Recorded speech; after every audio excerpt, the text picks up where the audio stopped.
ನನ್ಗ ಕಾನ್ವಿಕೇಶನ್ ಅನ್ನ ಕೊಡ್ಬೇಕಿತ್ರಿ. ಹ್ಮ್ ರಾಜ್ಯಪಾಲರು ಕೂಡ ಅನುಮತಿಯನ್ನ ನೀಡಿದ್ರು. ಹ್ಮ್ ಆದ್ರ ಇವರು ನಮ್ಮ ರಜಿಸ್ಟರ್ ಕಾಮಗೌಡರು ಹಾಗೂ ವಿ.ಸಿ ಅವರು ಹ್ಮ್ ಅವ್ರು ನನ್ಗ ಆ, ಯಾಕಪ್ಪ ಅಂದ್ರೆ ಹಳೇದ್ ನಾನು KLN ಮೂರ್ತಿಯವರ ಬಗ್ಗೆ ಒಂದ್ ಸ್ವಲ್ಪ ಆಪಾದನೆಯನ್ನ ಮಾಡಿದ್ದೀನಿ. ಹ್ಮ್ ಹ್ಮ್ ಅದ ಒಂದ್ ವಿಷಯವನ್ನ ಇಟ್ಕೊಂಡ ನನಗ ಕಾನ್ವಿಕೇಶನ್ ಕೊಡ್ಲಿಲ್ಲ. ಅದು ಅಲ್ದ ಈ ರೀತಿ ನನಗ ಒಂದ ಕಾಮಗೌಡ್ ಸರ್ ಅವರ ಒಂದ್ ಲೆಟರ್ ಅನ್ನ ಇಶ್ಯೂ ಮಾಡ್ತಾರ. ಹ್ಮ್ ಆ ಲೆಟರ್ ಒಳಗಡೆ ಏನಪ್ಪಾ ಅಂದ್ರ ನಾನು ನಿಮ್ಮ PhD ಪದವಿಯನ್ನ ನಾವು ಯಾಕೆ ತಡೆ ಹಿಡಿಬಾರ್ದು ಅಂತ ಹೇಳಿ ಈ ರೀತಿ ಒಂದ್ ನನಗ್ ಲೆಟರ್ ಅನ್ನ ಕೊಟ್ಟಿದಾರ. ನಂದು ಏನೇನ್ ಪ್ರೊಸೀಜರ್ ಇದೆ ಅನ್ನೋ PhD ಪ್ರತಿ ಒಂದೊಂದು ಎಲ್ಲಾ ಸರಿಯಾಗಿ ನಾನು ಸಲ್ಲಿಸಿದೀನಿ. ಆದ್ರೂನು ಕೂಡ ನನಗ ಇವ್ರ ಕಾನ್ವಿಕೇಶನ್ ದಲ್ಲಿ ನನಗ ಅವಾರ್ಡ್ ಇದು ಘಟಿಕೋತ್ಸವದಲ್ಲಿ ನನಗ ಅವಾರ್ಡ್ ಅನ್ನ ಮಾಡ್ಲಿಲ್ಲ. ಆಮೇಲೆ ನಾನು ಹೋದ್ಮೇಲೆ ಸರಿಯಾಗಿ ನನಗ್ ಪ್ರತಿ ಒಂದೊಂದು ಏನು ಸ್ಪಂದಿಸ್ಲಿಲ್ಲ. ಆಮೇಲೆ ನನಗ ವಿಶ್ವವಿದ್ಯಾಲಯದಲ್ಲಿ ಏನಪ್ಪಾ ಅಂದ್ರೆ ಕಾಮಗೌಡ್ ಅವರು ಆಮೇಲೆ ನಮ್ಮ VC ಅವರು ನಾನೊಂದು ಅಪರಾಧಿಯನ್ನಾಗಿ ನನ್ನನ್ನ ನೋಡ್ತಾ ಇದ್ದಾರ. ಆಮೇಲೆ ಅದು ಅಲ್ದ ಇಲ್ಲಿ ಸ್ಪಷ್ಟವಾಗಿ ತಿಳಿದು ಬರ್ತದ. ಯಾಕಂದ್ರೆ ನನ್ನನ್ನ ಕಾಸ್ಟಿಸಮ್ ಕೂಡ ಕಾಮಗೌಡ್ ಅವರು ಒಂದು ಕಾಸ್ಟಿಸಮ್ ಅನ್ನ ಮಾಡ್ತಾ ಇದಾರಂತ ನನಗ ಅನಿಸ್ತಾ ಇದೆ. ದಲಿತ ಯಾಕಂದ್ರೆ ಮಹಿಳೆ ಅನ್ನೋದು ಹಾ ಒಂದು ಕಾರಣದಿಂದ ಇದು ಹಾ ಮಾಡತ್ತಾರ. ದಲಿತ ಮಹಿಳೆ ಅನ್ನುವಂತ ಒಂದು ಕಾರಣದಿಂದ ನನಗ ಸ್ಪಂದನೆ ಮಾಡ್ತಾ ಇಲ್ಲ ಅಂತ ನನಗ ಅನಿಸ್ತಾ ಇದೆ. ಆಮೇಲೆ ಅವರಲ್ಲಿ ಅಧಿಕಾರ ಇದೆ, ದುಡ್ಡು ಇದೆ ಅಂತ ಹೇಳಿ ಏನೆಲ್ಲ ನನ್ನ ಮೇಲೆ ಆಪಾದನೆಯನ್ನ ಸುಳ್ಳು ಹೇಳ್ತಾ ಇದ್ದಾರ. ಅದೇ ರೀತಿಯಾಗಿ ಮೊನ್ನೆ ಅತಿಥಿ ಉಪನ್ಯಾಸಕರನ್ನ ನೇಮಕ ಮಾಡುವಾಗ ಅವರು ಸಾಕಷ್ಟು ಜನ ಅಲ್ಲಿ ಅಪ್ಲಿಕೇಶನ್ ಗಳನ್ನ ಹಾಕಿದ್ರು. ಆದ್ರೆ ನನ್ನ ಬ್ಯಾಚ್ ಅಲ್ಲಿ ಇರುವಂತಹ ವಿದ್ಯಾರ್ಥಿ ಅವಳದು ಇನ್ನು PhD ಅವತ್ತೇ ಅವಾರ್ಡ್ ಮಾಡಿ ಅವತ್ತೇ ಅವಳಿಗೆ ಅಲ್ಲಿ ಅವ್ರ ಕಾಸ್ಟ್ ಅಂತ ಹೇಳಿ ಅಲ್ಲಿ ನೇಮಕ ಮಾಡಿದ್ರು. ನೇಮಕ ಮಾಡಿ ಬೇರೆ ಕಾಸ್ಟ್ದವ್ರಿಗೆ ಅವಕಾಶ ಕೊಡ್ಲಿಲ್ಲ ಅಲ್ಲಿ ಅವರು. ಯಾಕಂದ್ರೆ ಅವ್ರ ಕಾಸ್ಟ್ ಅಂತ ಹೇಳಿ ಜಯಶ್ರೀ ಜಕಾತಿ ಅವರನ್ನ ಅವರು ಉದ್ಯೋಗವನ್ನ ಕೊಟ್ರು ಅಲ್ಲಿ. ಈ ರೀತಿ ಸಾಕಷ್ಟು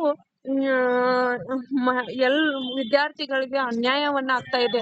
ಅದು ಅಲ್ಲದೆ ನಾನು ಇವಾಗ ಒಂದ್ ಕಡೆ ಕೆಲ್ಸಾನು ನಾನು ಮಾಡ್ತಾ ಇದ್ದೀನಿ, ಬೇರೆ ಒಂದ್ ಕಾಲೇಜಲ್ಲಿ ಕೆಲಸ ಮಾಡ್ತಾ ಇದ್ದೀನಿ.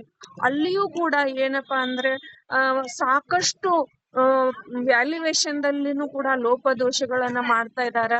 ಆಮೇಲೆ ಅದು ಅಲ್ಲದೆ ನನಗೆ ಹೆಮ್ಮೆ ಇದೆ. ನಾನು ಚೆನ್ನಮ್ಮ ವಿಶ್ವವಿದ್ಯಾಲಯದಲ್ಲಿ ಓದಿರುವುದು ನನಗೆ ಸಾಕಷ್ಟು ಹೆಮ್ಮೆನೂ ಇದೆ, ನನಗೆ ಗೌರವನೂ ಇದೆ.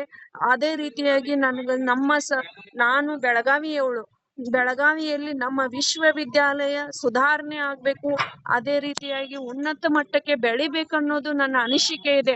ಆದರೆ ಇವರು ಇಂತಹ ಅಧಿಕಾರಿಗಳು ಬಂದು ನಮ್ಮ ವಿಶ್ವವಿದ್ಯಾಲಯದ ಹೆಸರನ್ನ ಹಾಳು ಮಾಡ್ತಾ ಇದ್ದಾರೆ ಅಂತ ನನಗನ್ಸುತ್ತೆ. ಅದು ಅಲ್ದ ನನ್ನ PhD ಅವಾರ್ಡ್ ಕೊಡೋದನ್ನ ತಡೆ ಹಿಡಿದಿದ್ದಾರೆ. 5 ವರ್ಷಗಳ ಸತತ ಪ್ರಯತ್ನವನ್ನ ನನ್ನ ಹಾಳು ಮಾಡಿದಾರ. ನನಗ ಕಾನ್ವಿಕೇಶನ್ ಅನ್ನ ನನಗ್ ಕೊಡ್ಲಿಲ್ಲ, ನನ್ನ ಪದವಿಯನ್ನ ನನಗ್ ಕೊಡ್ಲಿಲ್ಲ. ಅದಕ್ಕೋಸ್ಕರ ಮನನೊಂದು ನಾನು ಪಾಯ್ಸನ್ ಅನ್ನ ತಗೊಂಡಿದ್ದೀನಿ. ಆಮೇಲೆ ಇನ್ಮೇಲೇನು ನಾನು ಮಾನಸಿಕವಾಗಿ ನೆಮ್ಮದಿ ಇಲ್ಲ. ಅದೇ ರೀತಿಯಾಗಿ ನನ್ನ ಜೀವಕ್ಕೆ ನನಗೇನಾದ್ರೆ ಆದ್ರೆ ಕಾಮಗೌಡ ಸಂತೋಷ್ ಕಾಮಗೌಡು ಆಮೇಲೆ ನಮ್ CM ತ್ಯಾಗರಾಜ್ VC ಅವರು ಇವರೇ ಮೂಲ ಕಾರಣ ಆಗ್ತಾರಂತ ನಾನು ಹೇಳಕ್ ಇಷ್ಟಪಡ್ತೀನಿ. ದಯವಿಟ್ಟು ಈ ಸಮಸ್ಯೆಯನ್ನ ಇಡೀ ಕರ್ನಾಟಕ ಜನತೆಯನ್ನ ನೋಡ್ತಾ ಇದ್ದಾರೆ. ಆಮೇಲೆ ಸಾಕಷ್ಟು PhD ವಿದ್ಯಾರ್ಥಿಗಳಿಗೆ ಲೈಂಗಿಕ ದೌರ್ಜನ್ಯಗಳಾಗ್ತಿರ್ತಾವ. ಗೈಡ್ಗಳ ಕಡೆಯಿಂದ ಸಾಕಷ್ಟು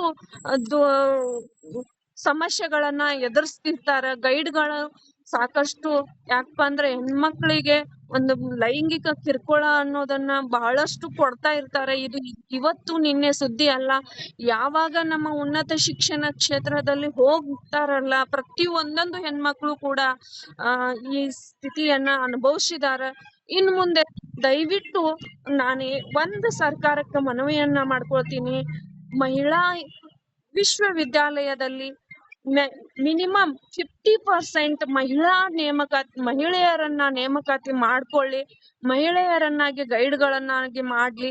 ಆಮೇಲೆ ಇವರು ಅಧಿಕಾರಿಗಳಿಗೆ ದಯವಿಟ್ಟು ಏನಪ್ಪಾ ಅಂದ್ರೆ ಅವ್ರಿಗೆ ಕಠಿಣವಾದ ಈ ರೀತಿ ಏನಾದ್ರೆ ಸಮಸ್ಯೆಯನ್ನ ಮಾಡಿದ್ರೆ ಅವ್ರಿಗೆ ಕಠಿಣವಾದ 6 ತಿಂಗಳ ಅಮಾನತು ಮಾಡಿ ಆಮೇಲೆ ಮತ್ತೆ ಅವ್ರನ್ನ ಜಾಬಿಗೆ ತಗೊಳ್ಳೋದು, ಆಮೇಲೆ ಮತ್ತೆ ಯಥಾ ರಾಜ ಪಥಾ ಪ್ರಜಾ ಆದಂಗಾಗತ್ತೆ. ದಯವಿಟ್ಟು ಈ ರೀತಿ ಮಾಡೋದ್ ಬೇಡ, ಒಂದು ಕಠಿಣ ಶಿಕ್ಷೆಯನ್ನ ಆಗ್ಲಿ. ಹಾಗಾದ್ರೆ ಹಾಗ್ ಮೇಡಮ್, ಈಗ ಮಾಡಿದ್ರೆ ನಿಮ್ಗೆ ಇಷ್ಟೆಲ್ಲ ಅನ್ಯಾಯ ಆಗೈತಿ, ಈಗ ನೆಕ್ಸ್ಟ್ ಏನ್ ಮಾಡೋರು ಅಂತ ನೀವು? ನಾನ್ ನೆಕ್ಸ್ಟ್ ಇವಾಗ ರಾಜ್ಯಪಾಲರಿಗೂ ನಾನು ಪತ್ರವನ್ನ ಬರಿತೀನಿ. ಇವ್ರು ನನಗೆ ಯಾಕೆ ಕೊಡ್ಲಿಲ್ಲ, ರಾಜ್ಯಪಾಲರ ಅನುಮತಿ ಇದ್ರೂನು ಕೂಡ ನನಗೆ ಯಾಕೆ ಕೊಡ್ಲಿಲ್ಲ ಅನ್ನೋದನ್ನ ನಾನು ರಾಜ್ಯಪಾಲರಿಗೆ ಪತ್ರವನ್ನ ಬರಿತೀನಿ. ರಾಜ್ಯಪಾಲರು ಏನ್ ಕ್ರಮ ಕೈಗೊಳ್ತಾರ ನೋಡ್ತೀನಿ, ಆಮೇಲೆ ನಾನು ಡಿಸೈಡ್ ಮಾಡ್ತೀನಿ. ನನ್ನ ಒಂದ್ ಹೇಳ್ತೀನಿ, ನಾನು ಒಬ್ಳು ಸತ್ಯ ಅಂದ್ರೆ ಇಡೀ ಒಂದ್ ಕರ್ನಾಟಕದಲ್ಲಿ ಒಂದ್ 10-15 ಹೆಣ್ಮಕ್ಳಿಗಾದ್ರೆ ನ್ಯಾಯ ಸಿಗುತ್ತೆ ಅಂತ ನನ್ನ ಮನಸ್ಥಿತಿ, ಈ ರೀತಿ ನನ್ನ ಮನಸ್ಥಿತಿ ಬಂದ್ಬಿಟ್ಟಿದೆ ಸರ್. ಯಾಕಂದ್ರೆ ನನ್ ಹುಟ್ಟಿದೀನಿ ಅಂದ್ಮೇಲೆ ನನ್ ಸಾವಿನಿಂದ ಬೇರೆಯವ್ರಿಗಾದ್ರೂ ಒಂದ್ ಸ್ವಲ್ಪ ನ್ಯಾಯ ಸಿಗ್ಬೋದಲ್ಲ ಅಂತ ನನ್ ಮನಸ್ಥಿತಿ ಅಂತ ಇದೆ. ಅಷ್ಟೊಂದು ನಾನು ಮಾನಸಿಕವಾಗಿ ಕಿರುಕುಳ ಅನುಭವಿಸ್ತಾ ಇದ್ದೀನಿ. ಅವರಲ್ಲಿರೋ ಅಧಿಕಾರದ ದರ್ಪ, ದುಡ್ಡಿನ ದರ್ಪ ಅತಿ ಆಗಿದೆ ಸರ್ ಅವ್ರದ್ದು. ಈ ರೀತಿ ನನ್ನ ಕಾಟ ಕೊಡಬಾರ್ದಿತ್ತು, ಆಗಿದೆ ಅಲ್ಲ. ಅವ್ರಿಗೆ ಅಮಾನತ ಮಾಡಿದ್ರು ನಾನು ಒಪ್ಕೋತೀನಿ. ಆವತ್ತೇ ಸಿಂಡಿಕೇಟ್ದವರು ನಿಜವಾಗ್ಲೂ ನನಗ್ ಸಿಂಡಿಕೇಟ್ದವರು ಪ್ರತಿಯೊಂದಕ್ಕೂ ಸಪೋರ್ಟ್ ಮಾಡಿದಾರ. ಸಿಂಡಿಕೇಟ್ ಮೆಂಬರ್ಸ್ ಎಲ್ರು ನನ್ನನ್ನ ಸ್ಪಂದಿಸಿದಾರ. ಆದ್ರೆ ಇವರು ಅಧಿಕಾರಿಗಳಾಗಿ ಇವರು ಕಾಮಗೌಡ ಆಗ್ಲಿ, ಆಮೇಲೆ VC ಸರ್ ನನ್ನನ್ನು ಸ್ಪಂದಿಸ್ಲಿಲ್ಲ. ಆವತ್ತೇ ಒಂದ್ ಸಾರಿ ಅವ್ರ ಹತ್ರ ನಾನು ಈ ರೀತಿ ನಡೀತಾ ಇದೆ, ಗೈಡ್ ದಿಂದ ತೊಂದ್ರೆ ಅಂದ್ಮೇಲೆ ಅವತ್ತೇ ಡಿಸಿಷನ್ ತಗೋತಿದ್ರೆ ಅವರು ಈ ರೀತಿ ಆಗ್ತಿರ್ಲಿಲ್ಲ.